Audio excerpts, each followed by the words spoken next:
Hey, Steve Stine from Guitar Zoom here again. Thank you so much for joining me.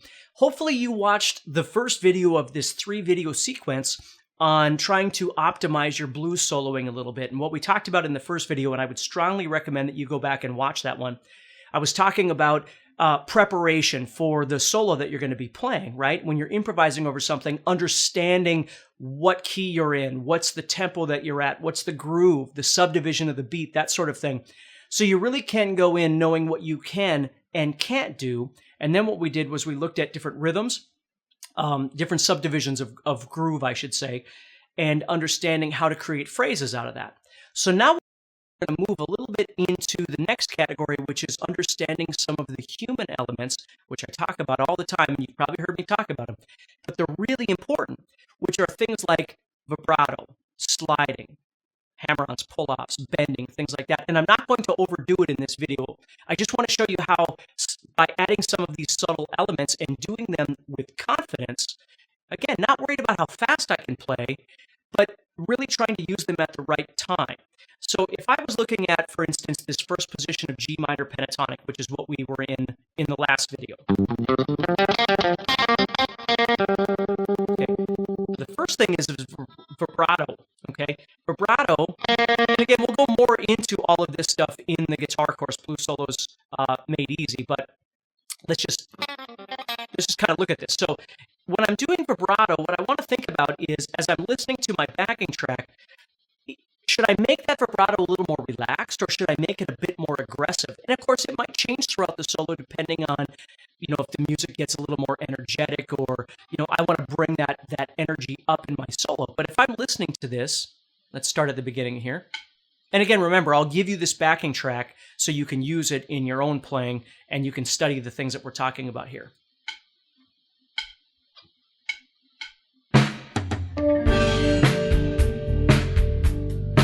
Pretty mellow.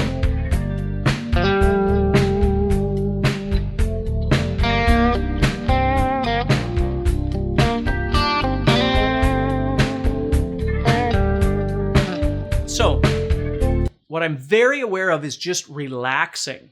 Okay, I've already studied my grooves, right? I was calling those playing fields in the last video.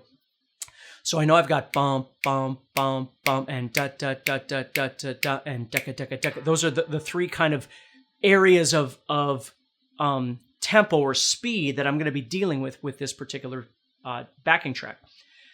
Got my tone set up fairly good for this, right? I'm not overly aggressive. I've got a little bit of gain on there, which is a little bit good for me because it makes me feel better. A little bit of reverb, a little bit of delay in there. Kind of exactly what I like is going on here. So I've got a comfort zone happening.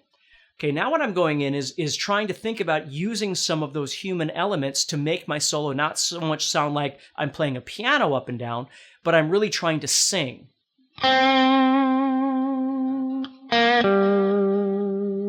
And again, there's lots of different kinds of vibrato and bends and things, and we're going to talk about all that stuff in the guitar course, but I want you to think about this a little bit. So if I have to think about the scale that I'm playing and the grooves that I have available, and now I start thinking about, and phrasing, right? And now I start thinking about bending or vibrato or sliding or something like that, that might be a lot to think about. So each one of these things needs to be nurtured and time needs to be spent on them. That's how you get good at playing, right? Even players that have been playing a long time like me, you never stop practicing. You just keep learning how to do this stuff and try to more authentically make a connection to that music that you're playing. So as I'm hearing this, I'm thinking about vibrato and stopping or pausing, like we talked about in the last video. I might slide in, right? Like I'm sliding into this root. There's my G right there. I like to do that a lot, where I'll play a note and then I'll slide to that note and maybe slide back out of it.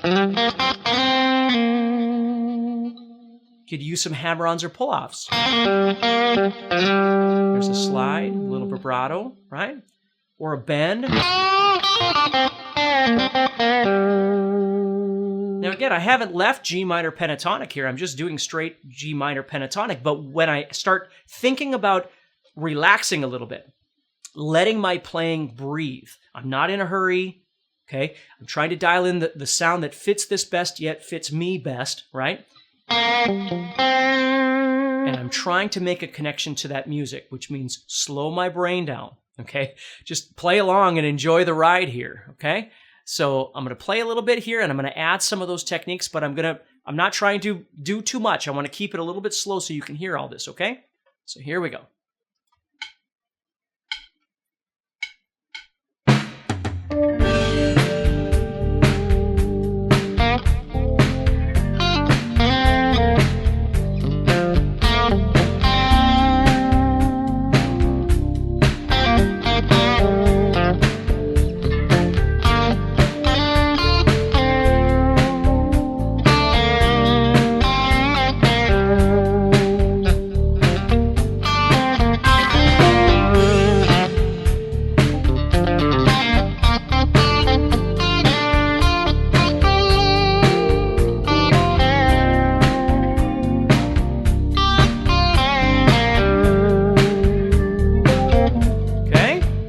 Now again, nothing too fancy, just kind of using that first position. You did see I moved into the second position a little bit there too. It's kind of hard to stop it sometimes, but so these elements, okay, these vocal elements, learning how to add some dynamic to the things that you're playing.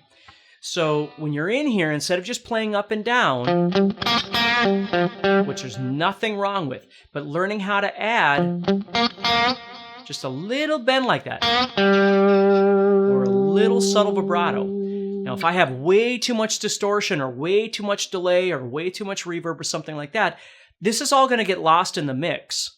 Or if I never stop playing, like we talked about in the first video, it's hard to really let the listener grasp onto some of these subtle techniques because you're just overwhelming them with notes and playing and whatever, even if it's not too fast.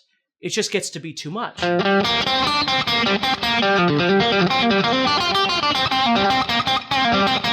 Right? There might be a time and a place for that in the solo, no doubt about it. But you shouldn't come out of the gate doing that unless your song, unless your backing track is warranting that. If it's not, back off a little bit, okay? So that's what I want you to think about in this video, is using some of those vocal elements, okay? Learning to breathe, learning to back off a little bit. Find your comfort zone. And again, please remember that all of these things we're going to talk about in much more detail in the guitar course, because I really want to change the way you think about playing. Not just, when I was younger, it was always like I was going to find this magic guitar lick that changed everything, or, you know, this particular technique that I would learn how to do. And I studied all of those things, and I've tried for years to learn how to do all of that. And I think I've done okay. But the reality is, as I learned, it wasn't really that. It was more my mindset and really learning how to listen to the situation I'm finding myself in and make it work. I play blues, and I play acoustic stuff, and I play worship music, and I play metal, and I play all kinds of different things. I don't approach them all exactly the same way, with the exact same intensity, with the exact same guitar tone. They're all different, right? I need to find my space in the situation that I need to be in musically and make it work and make it comfortable for me. So that's what I want you to think about a little bit, okay? Now, we've still got one more video to go. I'm going to add on to what we're already doing, even elevate this even more. So hopefully you'll check out that video. And please make sure to check out the guitar course. I'm sure there's going to be a link around here somewhere that you can check out and see if it's something that might help you, all right? So take care, stay positive, and I'll talk to you soon.